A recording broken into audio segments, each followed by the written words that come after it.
no fue solo una barrera de hormigón, fue una cicatriz que dividió una ciudad, un país y el mundo entero durante casi 3 décadas. ¿Cómo surgió? ¿Cómo era la vida a su sombra? Y lo más importante, ¿cómo cayó? Quédense conmigo para descubrir la historia completa. Para entender por qué se construyó el muro, debemos retroceder hasta el final de la Segunda Guerra Mundial. En 1945, los aliados victoriosos dividieron la Alemania derrotada en 4 zonas de ocupación estadounidense, británica, francesa y soviética. La capital, Berlín, aunque estaba completamente dentro de la zona soviética, también fue dividida en 4 sectores. Pronto, las tensiones entre las potencias occidentales y la Unión Soviética comenzaron a crecer, dando inicio a la Guerra Fría.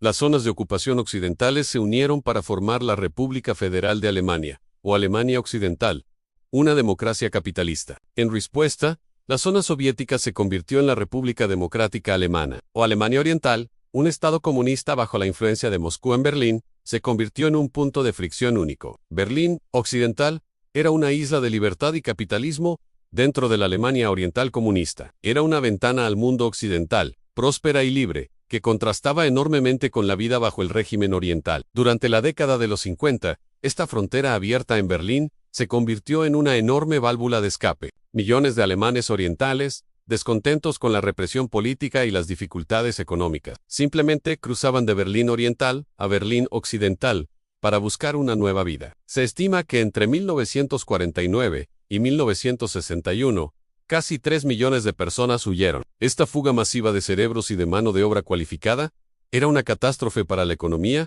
y la propaganda de Alemania Oriental. El gobierno no podía permitir que esto continuara. Así llegamos a la fatídica noche del 12 al 13 de agosto de 1961. Bajo el más estricto secreto, el gobierno de Alemania Oriental, con el respaldo de la Unión Soviética, dio la orden de cerrar la frontera. Durante la noche, soldados, policías y unidades de la milicia popular desplegaron kilómetros de alambre de espino y barricadas, cortando calles, líneas de tren y metro. Familias enteras quedaron separadas en cuestión de horas. Amigos y amantes que vivían a solo unas calles de distancia se encontraron de repente en lados opuestos de una barrera infranqueable. Lo que comenzó como una cerca de alambre de espino, pronto se transformó en una estructura mucho más formidable. Durante los siguientes años, el muro fue evolucionando. La versión final, conocida como la cuarta generación del muro, construida a partir de 1975, era una obra de ingeniería diseñada para impedir cualquier intento de fuga. Consistía en un muro de hormigón de casi 4 metros de altura, con una tubería lisa en la parte superior,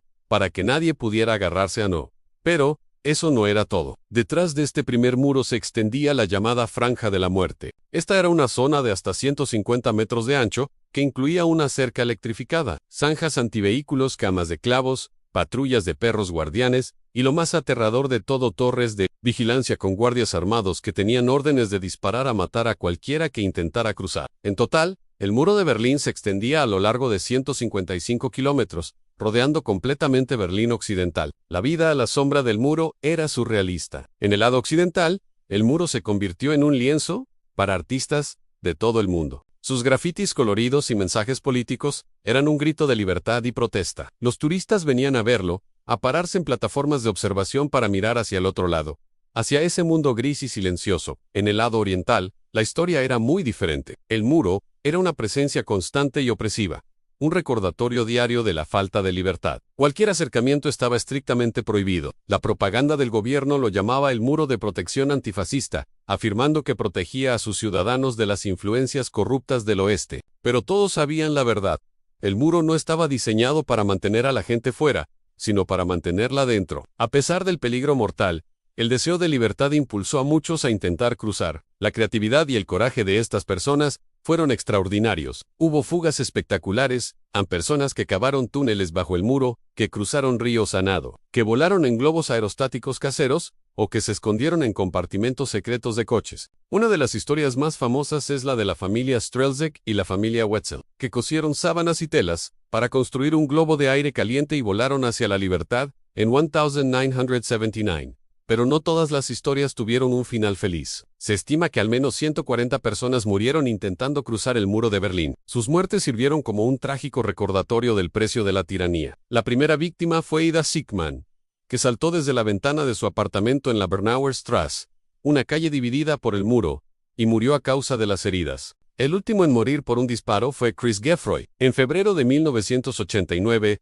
solo 9 meses antes de que cayera el muro, con el paso de los años. El muro se convirtió en el símbolo global de la división ideológica de la Guerra Fría en 1987. El presidente estadounidense, Ronald Reagan, visitó Berlín y, de pie frente a la puerta de Brandeburgo, pronunció su famoso discurso en Señor Gorbachov: derribe este muro. En ese momento, parecía una petición imposible, pero el cambio ya estaba en el aire. A finales de los años 80, la Unión Soviética, bajo el liderazgo de Mikhail Gorbachov y sus políticas de glasnost, apertura y perestroika, reestructuración, estaba perdiendo su férreo control sobre Europa del Este uno a uno.